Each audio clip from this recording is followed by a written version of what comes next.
Bonsoir à toutes et à tous. Ce soir, nous levons le voile sur une figure emblématique de l'enfance française, Chantal Goya. Une icône, une voix, un sourire figé dans les souvenirs de millions d'enfants. Mais ce que nous vous révélons aujourd'hui va au-delà des chansons et des peluches colorées. Car derrière la fée des comptines se cache une femme brisée, méconnue, qui a traversé l'existence sous le poids d'un rôle qui n'était pas le sien. Chantal Goya, née Chantal de Guerre le 10 juin 1942 à Saïgon, voit le jour en pleine tourmente. Le monde s'embrase dans les flammes de la Seconde Guerre mondiale, le Vietnam est occupé par les forces japonaises et l'Indochine française vacille. Fille d'un fonctionnaire colonial et d'une mère au foyer, elle connaît très tôt le chaos de l'exil. Sa famille fuit un territoire déchiré pour rejoindre une France qui panse encore les plaies du nazisme. Dreux puis Poissy deviennent le décor d'une enfance silencieuse. Le mariage de ses parents, miné par la désillusion et la perte de statut social, crée un climat tendu. Loin du faste colonial, son père peine à retrouver une place. Chantal, elle, s'enferme dans le silence, l'observation et les livres. Douée en littérature et en histoire, elle rêve d'être grand reporter. Pas chanteuse, pas actrice, mais une témoin du monde. Et pourtant, un soir de 1964, dans une ambiance effervescente où les idées tourbillonnent autour de la Sorbonne, elle croise Jean-Jacques Debout. Lui, artiste confirmé, voit en elle une muse fragile et lumineuse. Il la pousse à chanter.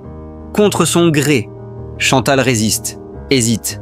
Mais la pression du mari, du milieu, de l'époque l'entraîne sur une scène qu'elle n'a jamais rêvée. En 1966, sous le pseudonyme d'hommage à Goya, le peintre espagnol, elle tourne avec Jean-Luc Godard. Elle incarne une chanteuse pop dans un rôle presque prémonitoire. Le film est un succès critique, mais Chantal s'y sent étrangère, trop exposée, trop vulnérable. Puis vient la nuit qui change tout. En 1975, Brigitte Bardot annule une apparition télévisée. En urgence, Chantal est appelée à la remplacer. Elle chante « Adieu les jolis foulards », une mélodie douce, un adieu aux enfants qu'on laisse derrière. Et c'est le miracle. Le public pleure, les téléphones saturent, une star naît. Mais ce n'est pas elle, c'est un personnage. Le malentendu s'installe. Chantal Goya devient Marie-Rose, Bécassine, Pandi Panda. Elle incarne l'innocence, la douceur, le refuge. Les enfants l'adorent, les parents l'applaudissent. Et elle s'enferme. Derrière les costumes pastels, les décors géants, se cache une femme qui étouffe. La mécanique est implacable. Les tournées s'enchaînent. Les décors deviennent titanesques. Les répétitions éreintantes. Son corps lâche. Sa voix faiblit. Mais elle continue. Parce qu'elle le doit. Parce qu'on attend d'elle qu'elle incarne l'enfant éternel. Mais l'illusion a un prix. Celui d'une identité sacrifiée. Celui d'une vie personnelle qui se fissure. Son mariage avec Debout se dégrade. Les tensions, longtemps tues, explosent. Et alors que sur scène elle chante l'espoir, en coulisses, c'est l'amertume. Les médias commencent à douter. La critique se fait acerbe, trop lisse, trop enfantine, trop figée.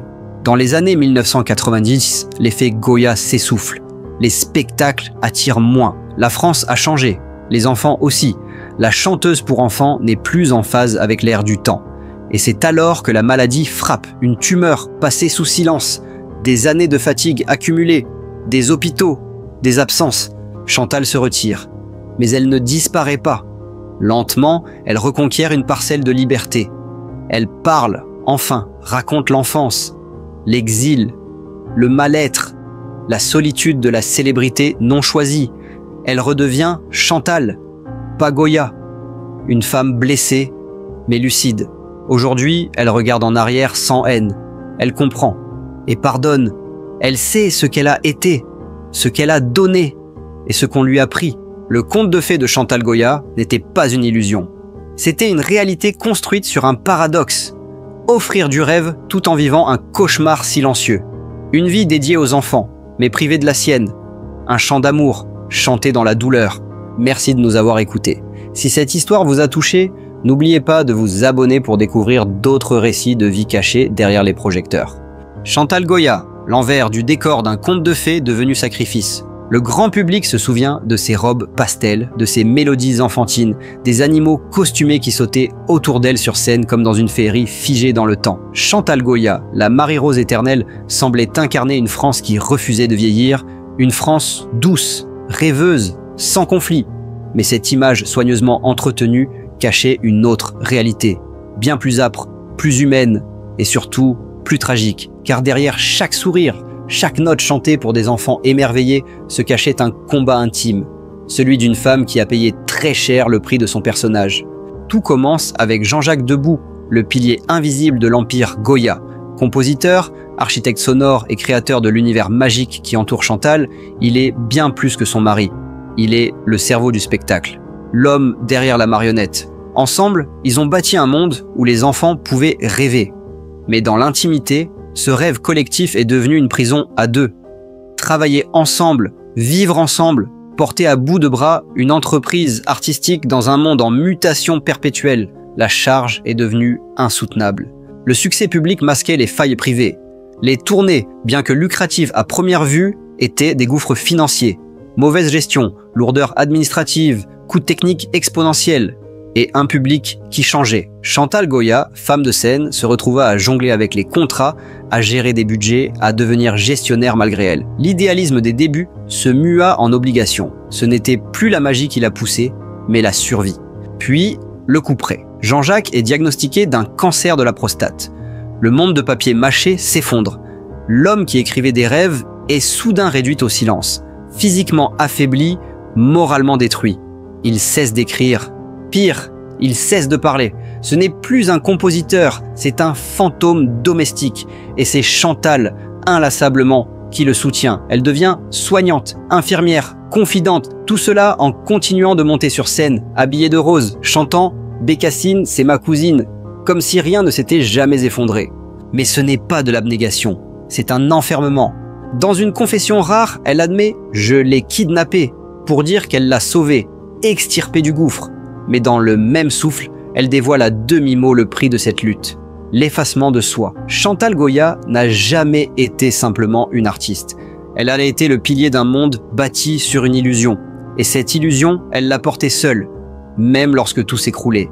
Pendant que Jean-Jacques se refermait dans sa douleur, Chantal tenait bon. Elle souriait, elle chantait, elle maquillait la fatigue. Ses enfants, devenus adultes, vivaient leur vie. Le soir, elle rentrait dans une maison vide, montait les escaliers à pas lents et se demandait si son mari dirait un mot. Sa voix, si légère sur scène, se fissurait dans la solitude. Ce que le public voyait n'était qu'une façade. Le rideau cachait l'usure. Et pourtant, elle a continué, car s'arrêter, c'était tomber. À plus de 80 ans, au lieu de se retirer, elle relança une tournée nationale. Non pas pour la gloire, ni pour l'argent, mais parce qu'elle n'avait plus d'autre refuge. La scène était devenue son sanctuaire, un lieu où elle était encore écoutée, où le silence, celui assourdissant, des nuits sans voix et des journées sans regard, était étouffé par les applaudissements. Mais en 2023, rien n'était plus comme avant.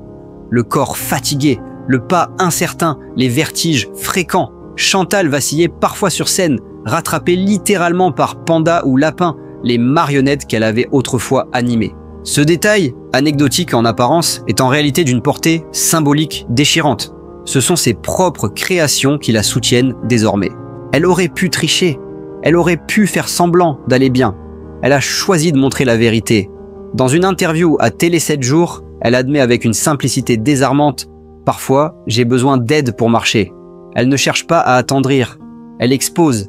Et en cela, elle se révèle plus courageuse que jamais. Le public, lui, comprend. Les larmes dans les yeux de certains spectateurs à la fin des spectacles disent tout. Ce qu'ils voient, ce n'est pas une diva en déclin. C'est un mythe humain, une survivante, une femme qui incarne, sans phare, ce que signifie tenir bon. Mais à quel prix? Dans les coulisses, le décor est bien plus sombre. Les douleurs chroniques, l'absence de soutien logistique ou familial constant, le vide affectif. Jean-Jacques, malade, ne peut plus la soutenir. Les enfants sont loin.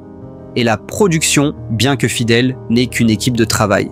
Dans les chambres d'hôtel anonymes, Chantal s'assoit seule, robe rose à la main, regardant dans le vide. On l'applaudit sur scène, mais on l'oublie dans les interstices de sa vie.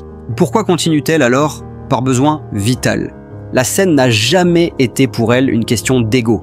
C'était sa langue, son lieu d'existence, le dernier endroit où elle se sent vivante. Lorsque les critiques l'ont démolie, la traitant de ringarde ou de réac, elle n'a pas répondu.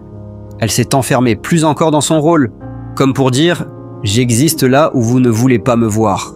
Et maintenant, elle le dit clairement « j'ai tout donné ». Et ce qui lui reste, c'est un vide douloureux, mais aussi une trace indélébile, celle d'une femme qui n'a jamais trahi son public, même lorsque ce public ne savait plus qui elle était vraiment. Chantal Goya ne veut plus être seulement une image de l'enfance. Elle demande à être reconnue comme une femme qui a souffert, résisté, aimé, perdu, une femme qui a chanté pour apaiser les autres, alors que son propre cœur se fissurait. Et vous ? Quelle chanson de Chantal Goya a marqué votre enfance? Avez-vous déjà vu Au-delà du rideau rose? Partagez vos souvenirs en commentaire et n'oubliez pas de vous abonner pour d'autres portraits intimes de ces stars que vous croyez connaître.